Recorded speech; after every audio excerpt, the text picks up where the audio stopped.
Spiritual Life serves at Spiritual Life Center in Sacramento.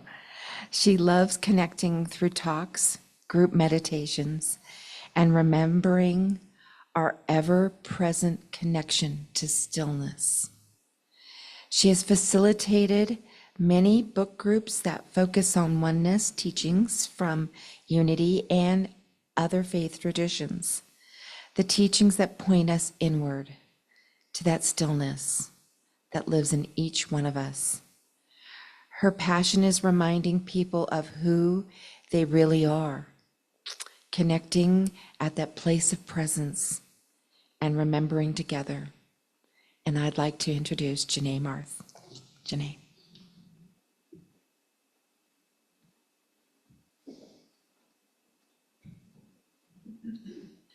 Thank you. Good morning. I always get a dry mouth when I'm a little nervous, so I might have to take a little sip here and there. I'm going to get myself set up here a little bit, if that's okay.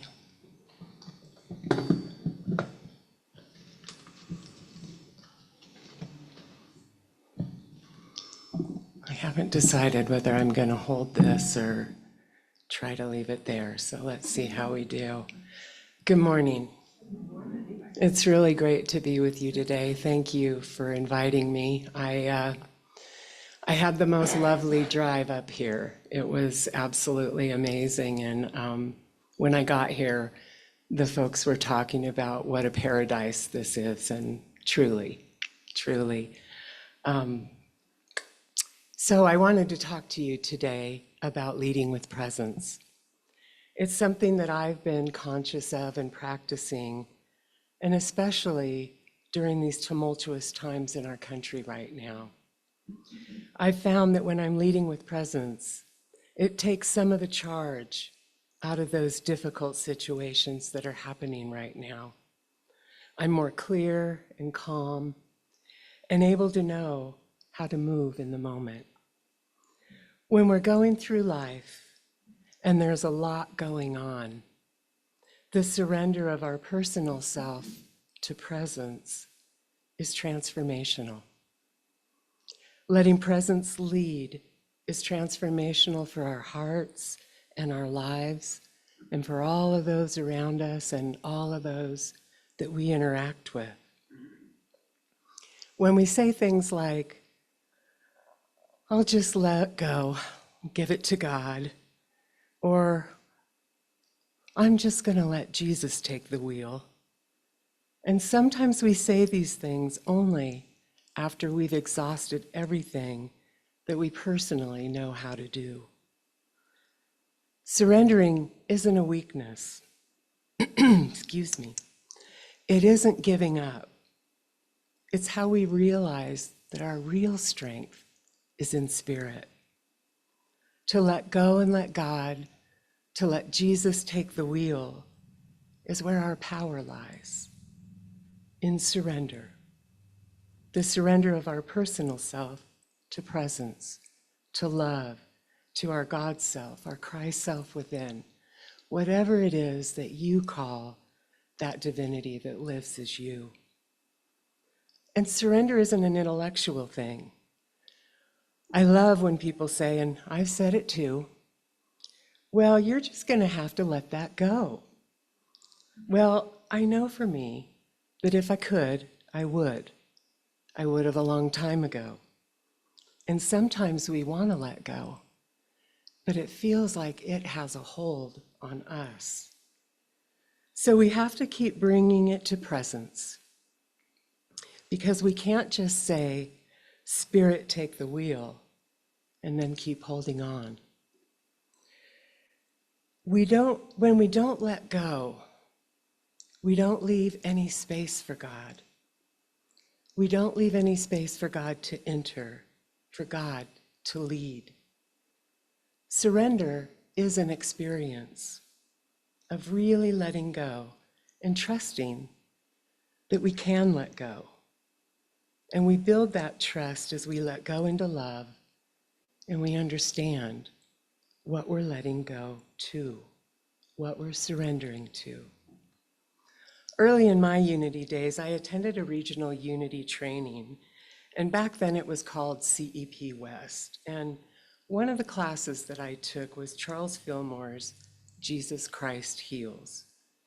And I didn't go to church much growing up, and I didn't feel like I had a relationship with Jesus. And maybe I even felt a little resistance towards Jesus. But I was open, and I really wanted to learn more about Unity's teaching, and that included their teachings about Jesus. And I loved the guy who was teaching the class. His name was Tom Thorpe, and he had an easy teaching style and just the calmest, most soothing voice. And he started every class with the most beautiful meditation. And the class was right after lunch, so I could go in early to find my seat. And I was new, and I always sat in the back. And so I took my seat in the back. And I was feeling a little bit alone on my spiritual path. My husband at the time really didn't want anything to do with my new spiritual endeavors, and it was all new and alive to me, and I couldn't get enough. So as I sat there, I opened my book, and in the very front of the book, there was a Charles Fillmore quote that read, "Any declaration man may make in which the name Jesus Christ is used reverently will contact the spiritual ether in which the Christ I am lives, and will open the mind and body to the inflow of spiritual healing rays." And so as I sat there, I closed my eyes and I began to reverently say, Jesus Christ, Jesus Christ, Jesus Christ.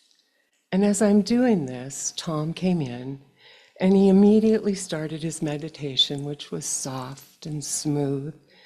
And he got to the part where he had us lean back into the arms of God and imagine that God was stroking our hair. And my eyes were closed. And as he continued, I saw this being of light walking towards me. And as the light got closer, I sensed that it was Jesus. And I felt this immense love come over me. And there was something in me that rose up to meet that.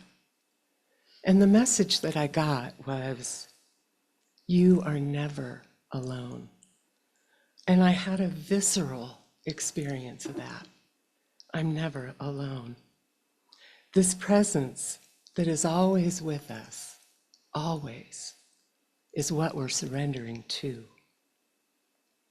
Our basic Unity teachings describe God as substance, not a gray-haired old man in the heavens that doles out good and bad, but the spiritual substance that underlies all of existence and brings new life into being. This presence that is always with us.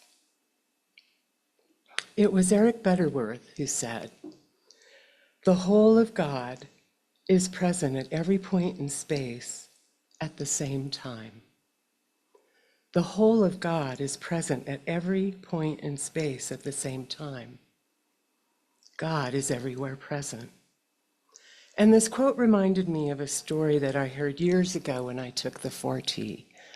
And I don't know if any of you are familiar with that, but it's a Unity Prosperity class that I took probably 30 years ago.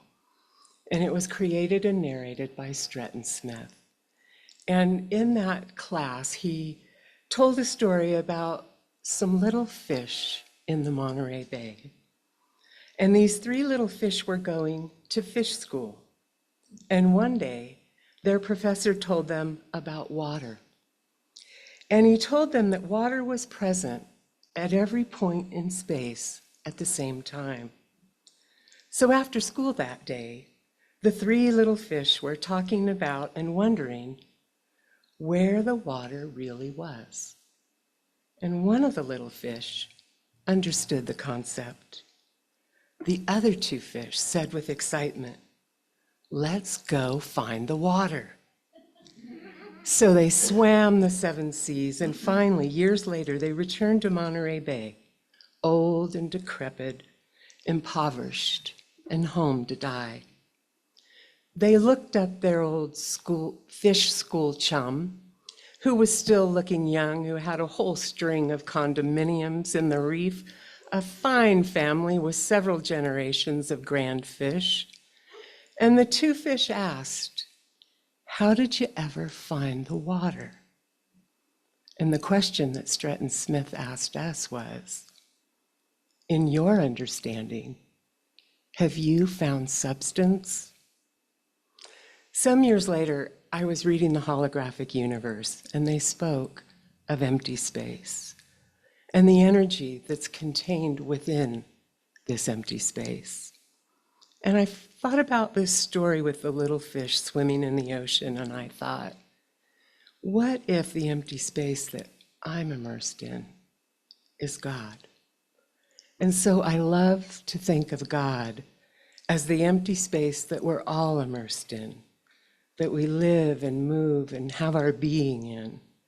There is only empty space between you and me, between you and the stars and the moon. We're all connected through this empty space. The atom, which is the smallest known unit of ordinary matter, is surrounded by empty space. This empty space exists within every cell of our being. And in unity, we believe that the intelligence of God is not just in our mind, but it is in every cell of our being. So just as the fish are immersed in water, we too are immersed in spiritual substance, immersed in God, and there's no way for us to be separate from God. We are breathing in this empty space around us in every moment. Or is it breathing us? Breath in both the Greek New Testament and the Hebrew Old Testament is equated with God's Spirit. God is breathing us in every moment, and we are breathing in life itself. Every cell of us is supported by this spiritual substance. All the God we could ever want is right here. We just have to stop and be still, even just for a minute, and notice what's already here. And even though God is everywhere present, we're told to look within to find this presence. And that's because it's with this precious, precious body of ours that we're able to feel presence, to experience it, to hear that still small voice, or however it is that you're informed by Spirit. Our bodies are literally the temple of the living God. Many years during a meditation with a spiritual teacher, Ajashanti, he instructed us to listen, and to listen not just with our ears, but with our entire being. And as I did today, I often use that in my meditations because my experience with that, listening with my entire being, is that every cell opens and listens and receives. It's a whole different experience that when we're up here in our head, listening to our thoughts rattling around, we're open to receive God. We begin to have a sense of presence. We're surrendering our personal self to this living, loving presence of God within us and all around us. And it's not a one-time surrender. It's an ongoing surrender. It's keeping our awareness of the presence and the power of God in mind, in heart, on a continual basis. And that takes practice.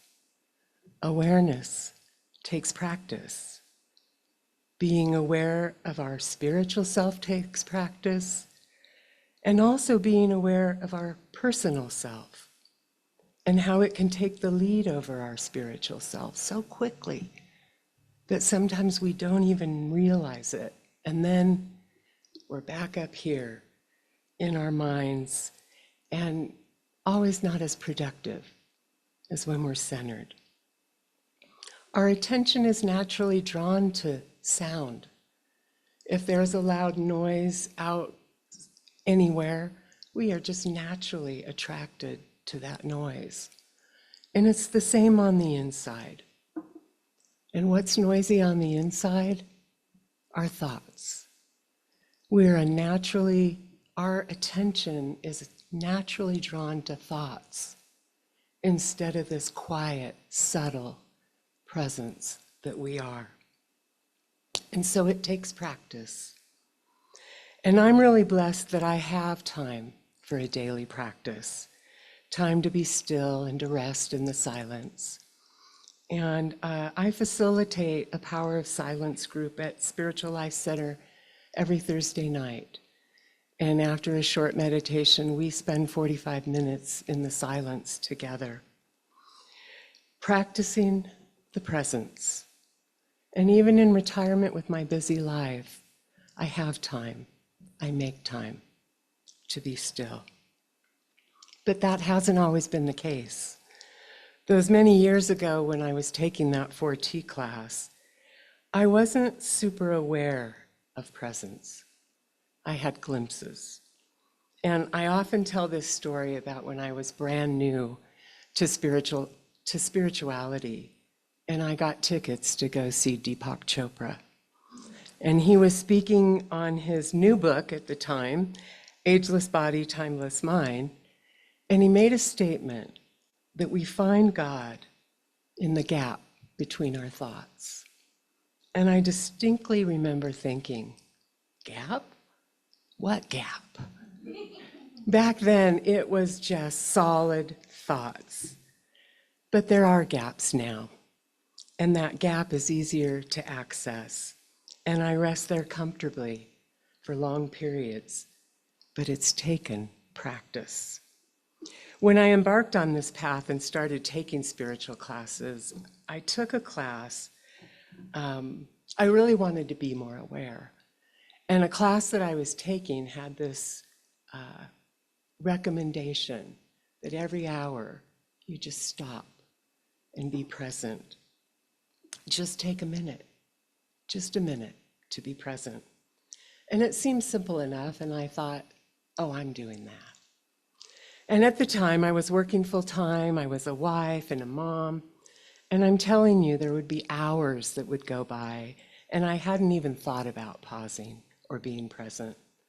So I bought one of those little plastic digital watches that were an alarm all in one thing. It was before we had cell phones and could set an alarm on our cell phone. So I set an alarm to go off every hour during the day, just a little beep. And when I heard the alarm, I would just pause for a minute of silence, just a minute, just a pause to be present. And it seemed silly, but I tell you, it worked. That fluid brain process with no gaps began to pause. I created the gaps, those moments to allow God in, and I did it until I didn't have to do it anymore. And I learned that we really need to give ourselves a break. I think it was Pema Chodron who I first heard say, the moment that you realize that you haven't been present, you're present. So don't beat yourself up because you haven't been present. Give thanks that you're present now. And as we teach here in Unity, what we focus on expands. And as we take time to be present, presence expands. And we know that it's not presence that expands. Presence is. It's our awareness of presence that expands and expands and expands. And as our awareness expands, we're also aware pretty quickly of when our personal self takes over, when presence has gotten hijacked by our ego. We notice it in small ways, like when we're frustrated in the grocery store line or when someone says something that irritates us. We feel it. And we can bring ourselves back and surrender into our presence. And we notice it in the bigger things too, those things that really get to us. And we have a hard time of letting go. And I had a situation recently where I was really upset with someone in my life. I had an issue with how they were treating someone else, and I didn't think it was right, and I was hurt by it. And I guess it's fair to say I was in judgment about it. Just hearing their name, I would tense up, and I knew that I had to take it deeper. Even though I would say, oh, I just gotta love them, I hadn't really done it. And maybe there was a part of me that didn't want to do it. They were being stubborn, and their lack of action was really hitting up hard against some deadlines that I had, and I was frustrated. So I took that frustration and I finally surrendered it all to God. I stopped and I got still, and I brought them into my heart, and I held them there, and I loved them. And if I felt resistance, I asked God to love them for me. I sat there for a while, and after a time, the best way I can describe it is, it let go of me. And with that, what arose was compassion. I could really see the pain and the fear that was causing their actions, and I just continued to love them. My whole energy around this person softened. And within 2 days, they had done what needed to be done to move the process along without me saying a word. Loving them didn't mean I approved of how they were behaving, and it didn't change any of the actions we needed to take to move forward. But it cleared my heart and allowed me to touch that place of holiness and wholeness within them. Spirit was able to move through me and replace that sticky energy that was between us with love. Love. And I think we both felt it. I'm still not their favorite person, but I know who they really are, and I truly wish them the best. Leading with presence, leading with heart, leading with love, even in difficult situations, maybe even more so in difficult situations, eases the way forward. It changes us, and we become an instrument of God. When we lead with presence, people can feel it. They feel safe in our presence, safe to be who they are. A teacher of mine once asked, what would it be like to greet every person we meet as if it were for the first time? No preconceived judgments of them, no matter how well we know them. Giving them the opportunity to be exactly who they are in the moment and to receive them with love. The one who's always negative, if we meet them in that judgment, do we give them the opportunity to be positive? Or does our judgment hold them in that negativity? The one who's always needy, if that's what we're expecting, do we give them the opportunity to be strong? The one who's always positive and happy, do we give them the opportunity to be vulnerable and to grieve? Can we meet people with this kind of openness and love? With God, we sure can. When we surrender our expectations and we meet people with presence, it gives them the freedom to be exactly who they are in the moment. And my experiences with this is they're more friendly. and open and receptive. Acceptance is powerful. It invites connection with God and with each other. I work with our kids at Spiritual Life Center, and our kids are just so naturally in the flow. And I wanted to close with a familiar story that I know, or I'm sure, that most of you have heard before. And it speaks to really being in this flow of love. There once was an old man who used to go to the ocean to do his writing. He had a habit of walking on the beach every morning before he began his work. Early one morning, he was walking along the shore after a big storm and found the vast beach littered with starfish for as far as the eyes could see, stretching in both directions. Off in the distance, the man noticed a small boy approaching, and as the boy walked, he paused every so often. And as he grew closer, the man could see that he was occasionally bending down to pick up an object and throw it into the sea. The boy came closer and the man called out, "Good morning. May I ask what it is that you're doing?" The young boy paused and looked up and replied, "I'm throwing starfish into the ocean. The tide has washed them up onto the beach, and they can't return to the sea by themselves. When the sun gets high, they will die unless I throw them back into the ocean." The old man replied, "But there must be thousands of them. I'm afraid you won't really be able to make much of a difference." The boy bent down, picked up yet another starfish, and threw it into the ocean as far as he could. Then he turned, smiled, and said, "It made a difference to that one." And I love this story because it speaks so loudly of how children are naturally in that presence. They're moved by the moment, and we can be too. And I really want to be just like that little guy. He didn't let that man talk him out of what he was doing. He knew what he was doing, and he did it anyway.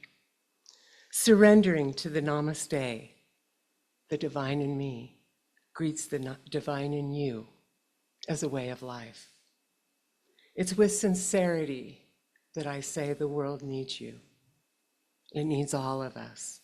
And not just us here in this room, but everyone who is willing to know this presence and be connected and to bring that love into the world.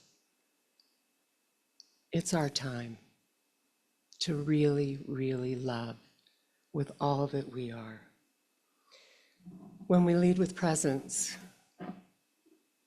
our life transforms, and it also transforms all those around us. Thank you so much for letting me be with you today. Namaste.